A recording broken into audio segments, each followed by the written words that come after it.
waktu RL berjalan pertama kali itu di lapangan kita banyak menemukan yang memang ternyata masih ada anak-anak yang nggak bisa membaca, nggak bisa menghitung. Walaupun yang kami berikan itu tidak banyak, tapi mereka menyebut itu dengan sangat riang gembira. Masih banyak orang dan pelajaran hidup yang bisa kita ambil dari kita melihat.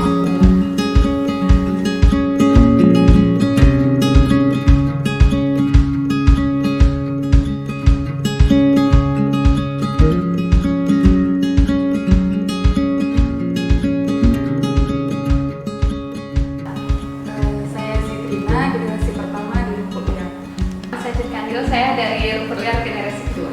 Saya Diansyah. Saya Sarah Awail. Saya Dara Nila, saya dari generasi keempat. Aku Lina Dara, aku dari generasi kelima. Aku Muhammad Furkan Fadilah. Aku Reva, aku dari generasi ke-7.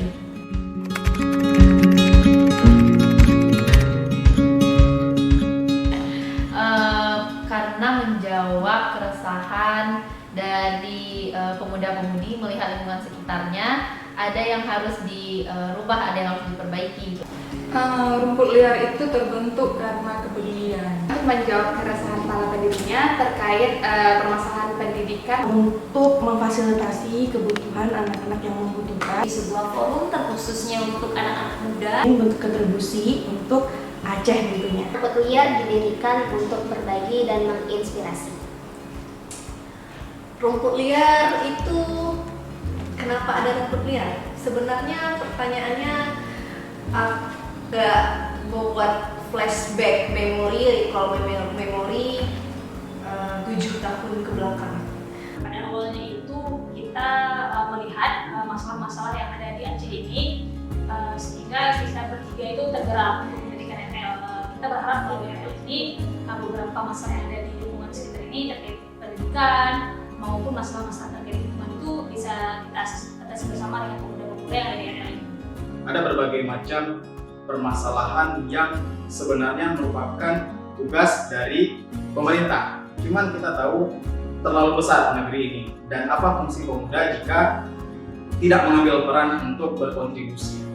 Rumput liar itu ada karena kami, aku sama 2 teman aku yang berinisiasi untuk membuat rumput liar ini ada, aktif di berbagai organisasi, dan organisasi terakhir yang kita aktif bersama-sama itu adalah organisasi internasional, di mana kita lihat langsung orang-orang luar negeri yang sangat peduli dengan pendidikan anak-anak Aceh, terutama untuk daerah-daerah yang konflik dan terkena bencana ya.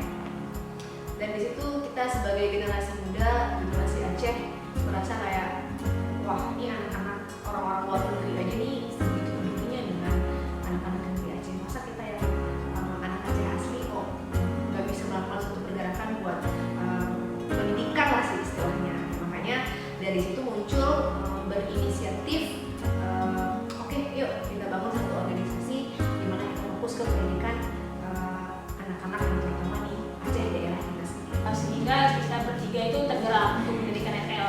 Kita berharap bahwa RL ini beberapa masalah yang ada di lingkungan sekitar ini terkait pendidikan maupun masalah-masalah terkait lingkungan itu bisa bersama dengan pemuda-pemuda yang ada di RL ini.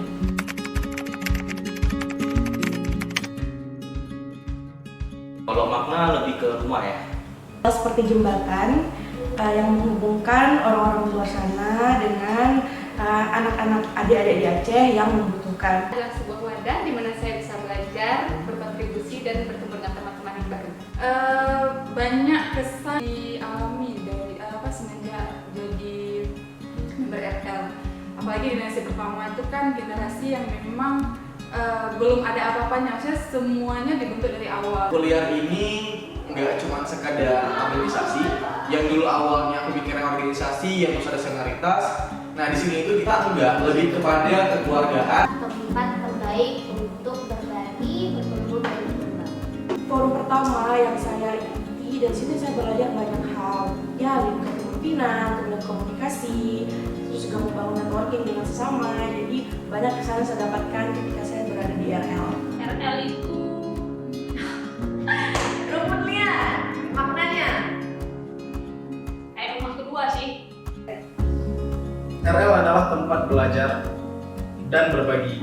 Ada banyak hal yang kita pelajari di akar rumput permasalahan masyarakat, hal-hal yang kita tidak lihat, yang luput. Dengan RL, kita bisa melihat permasalahan tersebut secara langsung dan kemudian berpikir secara kolektif untuk memberikan solusi. Kalau kuliah ini bangun, itu udah dari situ udah oke. Aku dedikasi ini untuk ini. Jadi kalau ditanya apa makna kuliah bagi aku, ya segalanya ya.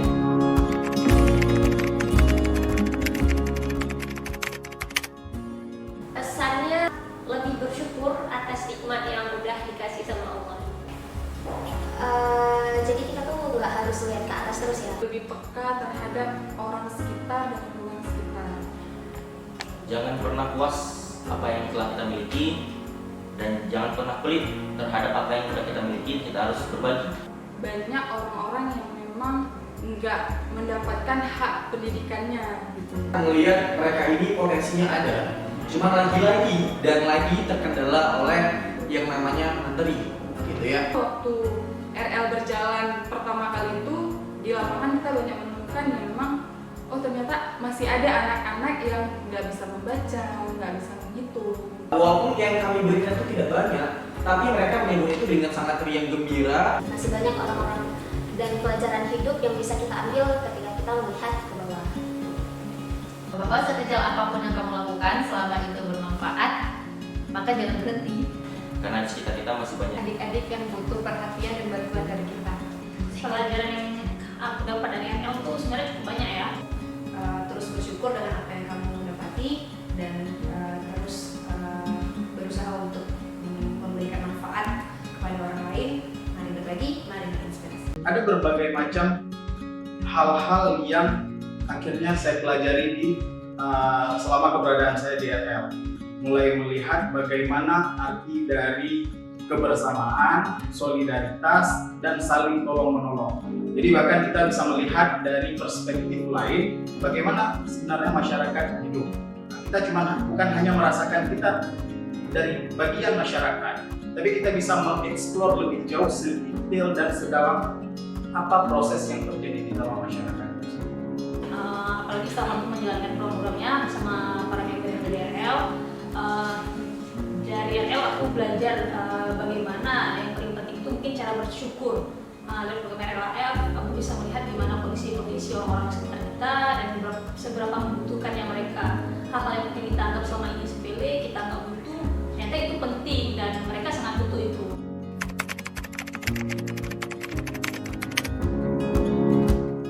Semoga Rupiah kedepannya dapat lebih menghimpun generasi-generasi muda agar dapat lebih peduli dan peka terhadap lingkungan sekitar. Yang pastinya RL itu akan terus makin baik lagi dari sebelum-sebelumnya ya. Mungkin kalau misalnya sekarang itu jangkauan anak didiknya itu hanya wilayah Aceh dan Aceh besar, aku harapannya ya RL itu bisa membuka cabang di daerah-daerah, kita mulai dari Aceh dulu ya, karena aku yakin dan percaya lagi bahwa satu kebaikan ketika kita keluarkan akan menjadi banyak kebaikan gitu ya. Kita nggak perlu membuat sesuatu yang besar-besar dulu, yang penting dimulai dari lingkungan kita. Kalau misalnya dilihat dari kondisi RL yang sekarang itu lebih dari ekspektasi sebenarnya. Udah sebagus ini, udah ada ruang belajar. Ya harapannya RL bisa terus mempertahankan pencapaiannya. RL kedepannya bisa lebih baik dan bisa berkontribusi lebih banyak untuk sekitar. Kalau bisa membuat sekolah. Semoga Rupiah tetap menginspirasi pemuda-pemuda Aceh khususnya, juga tetap melakukan kegiatan-kegiatan yang bermanfaat untuk banyak orang. terus menginspirasi kepada pemuda khususnya di Aceh. Semoga semakin sukses.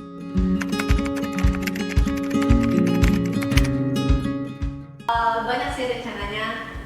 Salah satunya adalah kita ingin mendirikan sebuah institusi pendidikan untuk semua kalangan, terutama untuk anak-anak yang kurang mampu.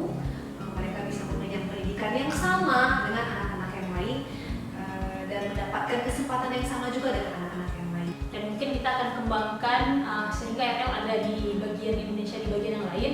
Kemudian kemudian harapan kami itu RL sampai bisa menjadi satu yayasan, bahkan bisa mempunyai sekolah sendiri untuk memfasilitasi mereka yang kurang mampu sehingga bisa mendapatkan pendidikan yang layak. Setelah melewati fase 10 tahun RL nantinya, kami berencana untuk mentransformasikan RL menjadi lembaga yang profesional, tapi tetap dengan tujuan yang sama. Jadi lembaga ini akan dikelola secara profesional dengan tujuan nantinya akan memberikan dampak yang lebih besar dan terarah kepada masyarakat.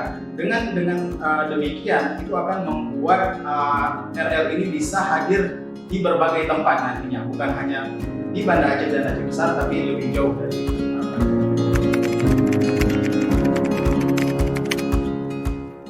Semoga anak-anak muda Aceh bisa menemukan wadahnya untuk belajar, meski bukan di rumput liar, tapi semoga bisa menemukan wadah lainnya di mana kalian bisa mengeksplor diri dan minat kalian. Harapan saya mereka itu bisa menemukan sebuah wadah, bisa menuangkan semua ide-ide dan juga kreativitas mereka. Terus melahirkan generasi muda yang peduli, yang mau bergerak untuk kepentingan masyarakat. Jangan pernah bosan untuk berorganisasi. Lembaga itu nggak hanya dalam bentuk uang, tapi dengan cara kita peduli tentang pendidikan mereka, ya dengan apa yang kita punya. Contoh misalnya kalau aku punya skill di bidang hitung-hitungan, maka buatlah kelompok kelas mengajar kecil dan bagikan. Semoga kita bisa bersinergi dalam melakukan kegiatan-kegiatan yang bermanfaat bagi lingkungan sekitar. Nggak mesti pendidikan, nggak mesti lingkungan, tapi semuanya. Mari menjadi generasi pintar yang lebih peduli terhadap lingkungan sekitar. Jangan pernah menganggap diri kita itu nggak berguna. Tidak, ya. Tetap harus terus digali potensinya. Harus berani mencoba hal baru dan ambil bagian untuk setiap kesempatan kita melakukan kebaikan gitu. Karena sebenarnya dalam suatu tindakan atau suatu masalah itu ya kita tuh perlu aksi, nggak bisa cuma ngomong terus kemudian cuma komen atau sebagainya. Jadi dengan kita coba mengambil bagian di setiap perubahan atau masalah, sehingga itu lebih cepat solusinya. Dengan segala macam potensi yang dimiliki oleh Aceh, mulai dari sumber daya dan kemudian letak geografis di zaman yang terintegrasi dengan teknologi dan komunikasi seperti ini, saya berharap pemuda Aceh bisa mengambil peran untuk menjadi leader, not just a follower, tapi leader untuk mengambil inisiatif untuk mengembangkan Aceh sebagai salah satu destinasi investment yang ada di Asia. Nah, jadi saya berharap pemerintah, anak-anak muda Aceh jangan hanya berpikir di dalam kota, tapi coba untuk melihat lebih luas perspektif bagaimana Tuhan telah memberikan banyak kemudahan dan rahmat kepada Aceh itu sendiri. Terkadang bukan banyak atau sedikitnya ilmu yang kita berikan, tapi tanpa keikhlasan kita bagaimana cara kita berbagi. Satu yang kita ajarkan, 1000 buat mereka. So, mari berbagi, mari menginspirasi.